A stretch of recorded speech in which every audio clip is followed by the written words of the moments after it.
బెంగళూరు వెంకటేష్ గారు ఉన్నారు, supreme court advocate, senior రాజకీయ విశ్లేషకులు. వెంకటేష్ గారు గుడ్ మార్నింగ్ అండి. గుడ్ మార్నింగ్ సార్, నమస్తే. గుడ్ మార్నింగ్ బ్రహ్మనాయుడు గారు.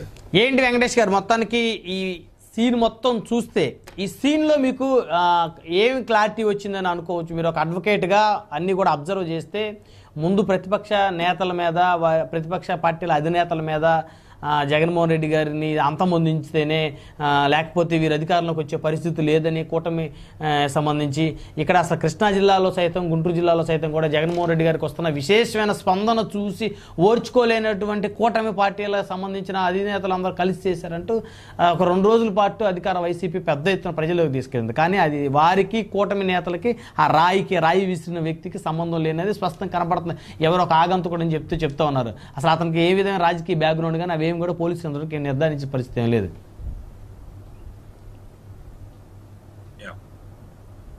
ముందుగా ప్యానెల్లో ఉన్న నా సోదరులకి నమస్కారం అండి. అలాగే ప్రైమ్ 9 న్యూస్ ఛానల్ యొక్క అభిమానులకి, వీక్షకులకి, రాష్ట్ర ప్రజలకు కూడా శ్రీరామనవమి శుభాకాంక్షలు. ఇక విషయానికి వస్తే, ముఖ్యమంత్రి గారి మీద దాడి జరిగింది. ఇదైతే వాస్తవమే, ఖచ్చితంగా. అది ఇప్పుడు అన్నగారు, టీడీపీ అధికార ప్రతినిధి గారు చెప్పినట్లు ముఖ్యమంత్రి గారే స్వయంగా ఒక స్క్రిప్ట్ రాసి దాని ప్రకారం ఆయన చేయించుకున్నారా దాడి, లేదా ప్రతిపక్షాలు చేయించినాయా, లేదా ఎవరన్నా ఇప్పుడు మీరు చెప్తున్నట్టుగా పోలీసు వారు కథనం ప్రకారం ఎవరో ఆగంతకుడు చేశాడా అనేది పక్కన పెడితే, రాయి తగిలిన మాట వాస్తవం. రాయి వల్ల ముఖ్యమంత్రి గారి నుదుటికి, అలాగే స్థానికంగా ఉన్నటువంటి వెల్లంపల్లి శ్రీనివాసరావు గారు, పోటీ చేసిన వెల్లంపల్లి శ్రీనివాసరావు గారికి కంటికి గాయం అవటం కూడా మనం లైవ్ లో చూసాము. తర్వాత వారు పత్రికా సమావేశాల్లో వాళ్ళు వదిలినటువంటి ఈ ఫొటోస్ కానివ్వండి, వీటన్నిటిలో కూడా చూసాం. సో ఖచ్చితంగా దాడి జరిగింది అనేది స్పష్టంగా కనపడుతుంది. అయితే ఇక్కడ దీని పర్యవసానాలు తీసుకుంటే, ముఖ్యంగా ముఖ్యమంత్రి స్థాయి వ్యక్తి ఒక రోడ్ షో చేస్తున్నప్పుడు, కమిషనర్ గారు చెప్తున్నారు 5-6 వేల మంది అక్కడ జనాలు పోగై ఉన్నారు కాబట్టి ఆ క్రౌడ్ లో మేము సరిగ్గా గుర్తించలేకపోయాము, అలాగే 4-5 నిమిషాలు కరెంటు కూడా తీయడం జరిగింది అని చెప్తున్నారు. దీంట్లో కొంత పోలీస్ వ్యవస్థ యొక్క ఫెయిల్యూర్ కూడా ఉందేమో అని చెప్పేసి మనం విశ్లేషించక తప్పదు.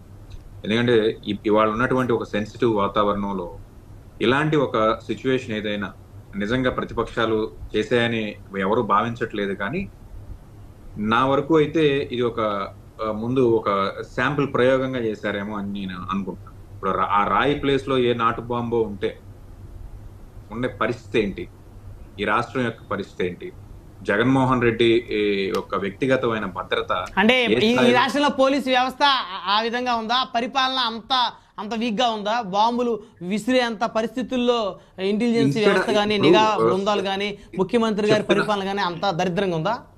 సహజంగా భావావేశాలను కట్టడి చేయటం అనేది పోలీస్ వ్యవస్థ యొక్క పరిస్థితి, వాళ్ళ పరిపాలన భాగంలో జరిగేది కాదు. రాయి విసిరాడు అని అంటే, ఇప్పుడు మేమేదో, నా మీదో, లేకపోతే ఎమ్మెల్యే గారి స్థానిక నాయకుడి మీదో విసిరాడు అని అంటే ఎవరైనా కొంత ఓకే, ఏదో సంథింగ్ ఏదో జరుగుంటుంది కాబట్టి విసిరాడు.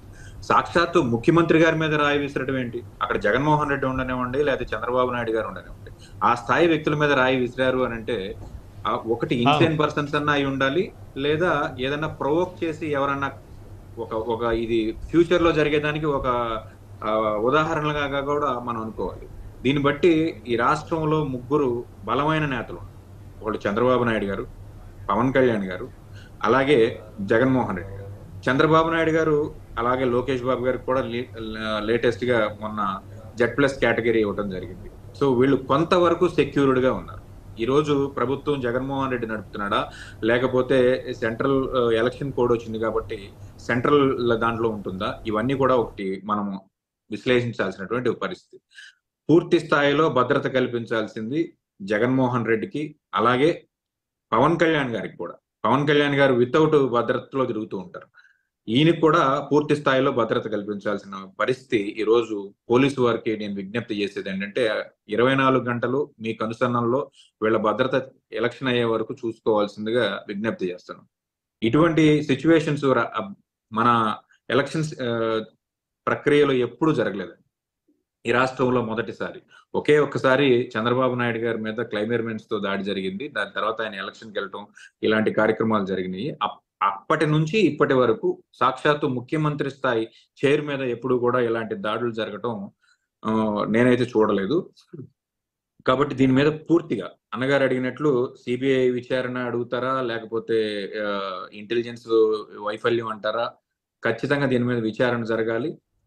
దీని మీద ఉన్న విచారణ జరిగి నిందితులు ఎవరు అనేది ఖచ్చితంగా బయటకు రావాలి. ఇదేదో పార్టీల పరంగా ఏదో 4 మాటలు వీళ్ళు వాళ్ళని అనుకోవడం, వాళ్ళని వీళ్ళని అనుకోవడం అనే పరిస్థితి కాదు. ఇదే సిచ్యువేషన్ జరిగితే రేపు పొద్దున్న చంద్రబాబు నాయుడు గారు కూడా రోడ్ షోలు చేస్తున్నారు, పవన్ కళ్యాణ్ గారు రోడ్ షోలు చేస్తున్నారు. ఒకసారి మనం ఇక్కడున్న పరిస్థితులను గమనిస్తే ఈ సెన్సిటివ్ ఏరియాస్ ఏవైతే ఉన్నాయో రూట్ లెవెల్కి వెళ్ళి ఇప్పుడు ఈ రోజు పెడన్లో, మచిలీపట్నంలో పవన్ కళ్యాణ్ గారి పర్యటనలు ఉన్నాయి.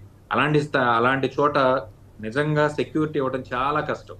కాబట్టి ఇలాంటి అవాంఛనీయమైన సంఘటనలను ప్రోత్సహించడం కానివ్వండి, సమర్థించడం కానివ్వండి ఖచ్చితంగా ఆక్షేపణీయం. దాడి జరిగిన తర్వాత కూడా చంద్రబాబు నాయుడు గారు కూడా ఈ దాడి మీద దిగ్భ్రాంతి వ్యక్తం చేశారు మొదటగా. తర్వాత ఏదో పొలిటికల్ గా ఆయన ఏదో కామెంట్స్ చేయాలి కాబట్టి ఖచ్చితంగా చేస్తున్నారు. ఇక మిగతా రాజకీయ నాయకుల పరిస్థితి ఎలా ఉందని చూస్తున్నాం.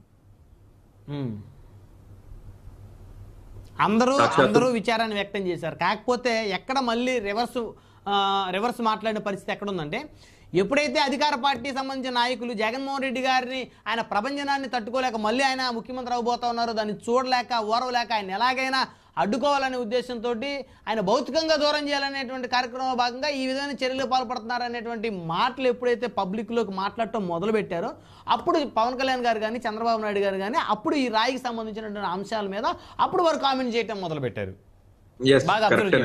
మీరు అన్నది 100% వాస్తవం అండి. రాజకీయ విమర్శలు అనేవి మనం కట్టడి చేసేది కాదు. ఇప్పుడు రాజకీయ నాయకుల్ని మనం చెప్పినట్లు లేకపోతే పక్క పార్టీ వాళ్ళు చెప్పినట్లు మాట్లాడే పరిస్థితి కాదు. వాళ్ళ యొక్క ఎమోషన్ ని క్యాష్ చేసుకోవడానికి ఏ రాజకీయ పార్టీ అయినా చేస్తారు. ఏ రాజకీయ పార్టీ అయినా ఖచ్చితంగా అదే చేస్తారు. ఇప్పుడు పవన్ కళ్యాణ్ గారు మన ప్లేడ్లతో వస్తున్నారు అని చెప్పినప్పుడు కూడా జనసేన వాళ్ళందరూ విడిచిపడిన పరిస్థితి. సాక్షాత్తు చంద్రబాబు నాయుడు గారిని ఉరి తీయాలని గతంలో ఇదే ముఖ్యమంత్రి గారు మాట్లాడినప్పుడు చంద్రబాబు నాయుడు గారి యొక్క అనుగు శిష్యులు లేకపోతే పార్టీ శ్రేణులు కూడా విరుచుకుపడినటువంటి పరిస్థితి. సాక్షాత్తు ముఖ్యమంత్రికి దెబ్బ తగిలినప్పుడు ముఖ్యమంత్రితో పాటు ఉన్నటువంటి నాయకులు విరుచుకుపడటం అనేది, రాజకీయ విమర్శలు చేయడం అనేది సర్వసాధారణమైన విషయమే. దీన్నేం ప్రత్యేకంగా చూడాల్సినటువంటి